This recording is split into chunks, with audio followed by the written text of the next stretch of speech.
शोहरत दुआ लोगे तुम, या कोई महल नया लोगे तुम, और दौलत या शोहरत दुआ लोगे तुम, या कोई महल नया लोगे तुम। बाबू मेरे तू बता दे मुझे, बाबू मेरे तू बता दे मुझे, मेरी पीछा छोड़ेंगे, पकड़ेंगे तेरा हाथ तो फिर हाथ ना छोड़ेंगे। है ना जो गाना है ना, तेरा पीछा ना मैं छोड़ा सोए, भेज दे चाहे जेल में, बाबू के मेल में, बाबू के मेल में। मोदी जी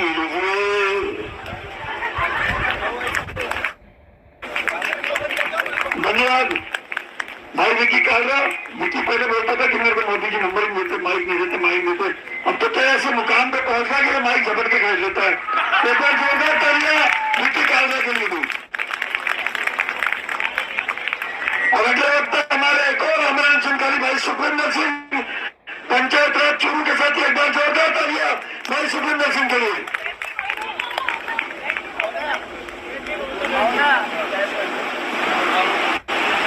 भाई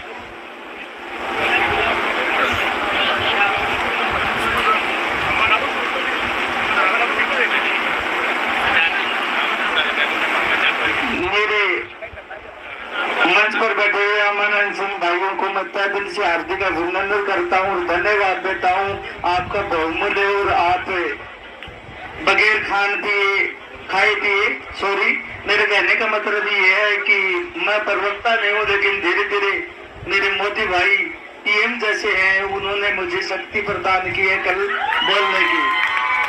मैं तहे दिल से मोदी जी का हार्दिक अभिनंदन करता हूँ, इसलिए मुझे बोलने का जज्बा दिया भाई साहब, आपको नमन करता हूँ बार बार। आगे मेरे साथियों में यह नमन करता हूँ भाई राज सिंह जी चौधरी को, जिन्होंने इतने प्रयास कर हमें इस मुकाम तक खड़ा किया। अब मैं कहना चाहता हूँ साथियों,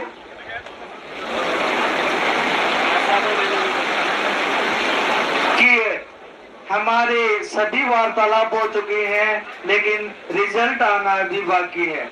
कहने का मतलब यह है कि भाई गणेश फौजी, राजगढ़ से भाई गणेश फौजी आने का कष्ट करें एक बार। तो कहने का मतलब ये है कि ईवीएम मशीन को पैक कर दिया गया है, लेकिन रिजल्ट आना अभी बाकी है। साथियों सच है ना? गहलोत साहब ने हाथों भर ली, लेकिन आपको कन्फर्म है कि क्या क्या दे दिया आपको? नहीं है ना? तो ईवीएम मशीन का कल के लिए इंतजार करो साथियों। ये एशिया महाद्वीप का सबसे पहला जादूगर है अशोक गहलोत। ये 5 साल में पहले प्रथम बार ये मुख्यमंत्री बनाना, तब इसने 5 साल के कम कार्यकाल के अंदर, कम पैसे के अंदर अधिक कार्य करवाए। इसलिए एशिया महाद्वीप में युवा जादूगर की संख्या माननीय मुख्यमंत्री अशोक गहलोत को दी जाती है। और ये जीके का भी क्वेश्चन बना हुआ है कि एशिया महाद्वीप के युवा जादूगर की संख्या किसको दी जाती है? मुख्यमंत्री अशोक गहलोत को। और ये जादूगर से भी जादूगर कम नहीं है, मैं आपको वादा के पाता हूँ। साथियों मैं अगली वार्तालाप के मैं कहता हूँ कि मैं उस पावन धरती से बिलोंग करता हूँ जिसकी रेतीली भूमि है, अधिक गर्म होती है और अधिक ठंडी होती है। ठंड के समय अधिक ठंडी और गर्म के समय गर्म होती है। और मैं उस चूरू जिले के राजगढ़ तहसील से बिलोंग करता हूँ, जिसको अशोक गहलोत को 3 बार जीवनदान मिला। पहली बार क्या हुआ कि साथियों, हमारे माननीय विधायक महोदय नंदलाल जी पूनिया ने निर्दलीय चुनाव लड़ा था, और उस समय इसने साठगांठ करने में मुख्यमंत्री महोदय ने कोई कोशिश नहीं छोड़ी। 1 सीट की कमी थी और उसने निर्दलीय महोदय ने माननीय नंदलाल जी पूनिया साहब ने इनको 1 वोट से विजयी बनवाया। इसके लिए पहला इतिहास राजगढ़ का ये है। दूसरा इतिहास साथियों मैं बताना चाहूँ, दूसरी बार ये जीते तो ये किसी कार्यक्रम के लिए गए हुए थे हमारे राजगढ़ के अंदर। राजगढ़ के अंदर इंदर सिंह जी विधायक के साथ में ये हेलीकॉप्टर के अंदर चढ़े हुए थे और हेलीकॉप्टर में अचानक तकनीकी की व्यवस्था आ गई थी और इन्होंने पायलट ने ऐसा सौभाग्य दिया, हमारी धरती ने ऐसा सौभाग्य दिया कि माननीय मुख्यमंत्री महोदय को जीवित बचा लिया। फिर तीसरी बात यही घटना हुई चांदगोठी गांव के अंदर तकनीकी खराबी के कारण अशोक गहलोत जी के छक्के के पक्के उठ गए थे, लेकिन उसके बाद क्या हुआ कि मैं शुक्रगुजार हूं उस पायलट का जिसने एक धरती पर हेलीकॉप्टर को उतारा।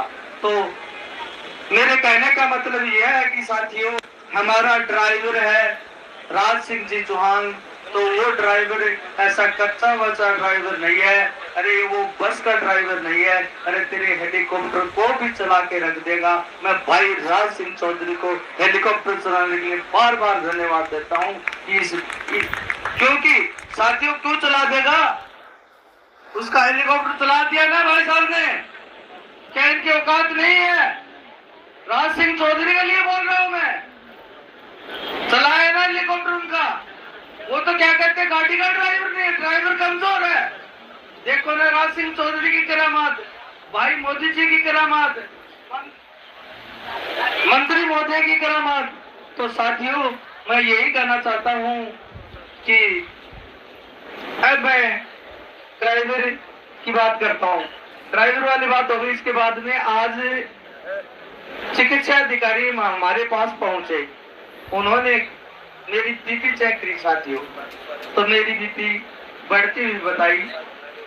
तब उन्होंने कहा कि भाई आपकी बीपी बढ़ती हुई है। तो सर मेरे से राय ना गया साथियों, मैंने कहा उन साथियों से, डॉक्टर साहब से, डॉक्टर साहब एक बात है। बोले क्या? मैं बतलाता हूँ आपको। बोले बतलाओ, क्या बतलाते हो? एक ही बात है। तो साथियों मैं एक उदाहरण देना चाहता हूं कि एक व्यक्ति था, वो शराबी था, उसकी पत्नी को रोज पीटता था। उस पत्नी ने उस पति के ऊपर मुकदमा कर दिया। सौभाग्यवश जज महिला थी और पति और पत्नी के सवाल जवाब के लिए जज महोदय ने उनको बुला लिया। तब सौभाग्यवश जज महिला ने पूछा, बोले बता तू अपने पति के साथ में क्यों नहीं रहना चाहती? जब उस पत्नी ने कहा क्योंकि वो तो पी के तंग करता ही था रोज क्यों से। बोले आप रह के देख लो, 10 दिन आपको पता चल जाएगा।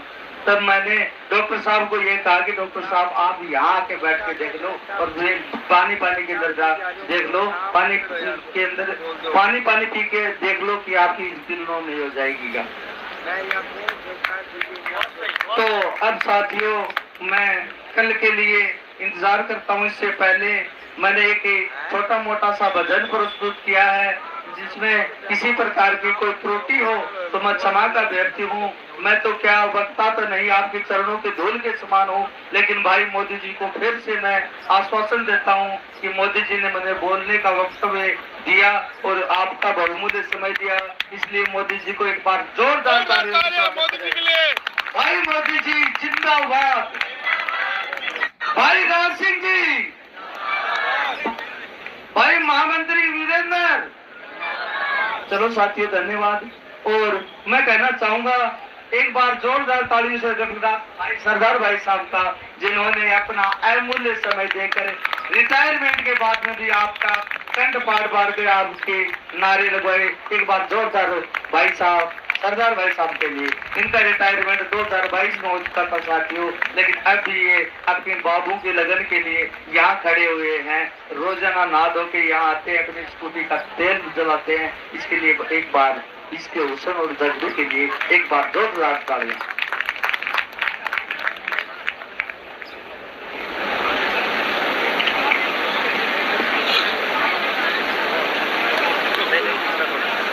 अब मैं साथियों ये बात कहना चाहता हूँ कि मैं कभी भूखा नहीं रहा था, लेकिन मैंने ये ठान ली कि बाबू भाइयों के हितों में मैं कुछ न कुछ काम करूंगा।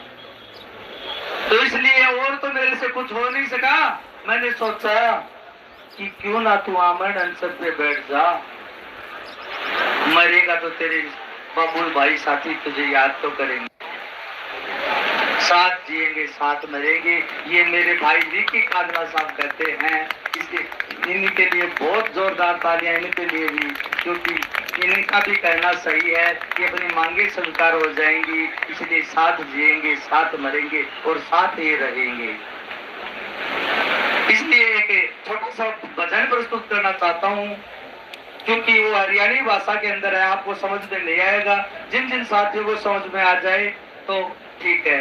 वो भाई साहब टुन वाली नहीं है क्या सरदार जी, टुन वाली वो करो ना आप। हाँ नहीं, मेरे पास में मोबाइल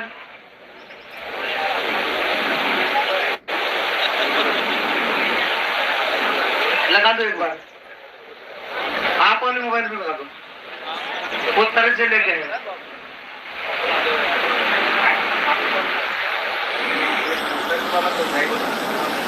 तो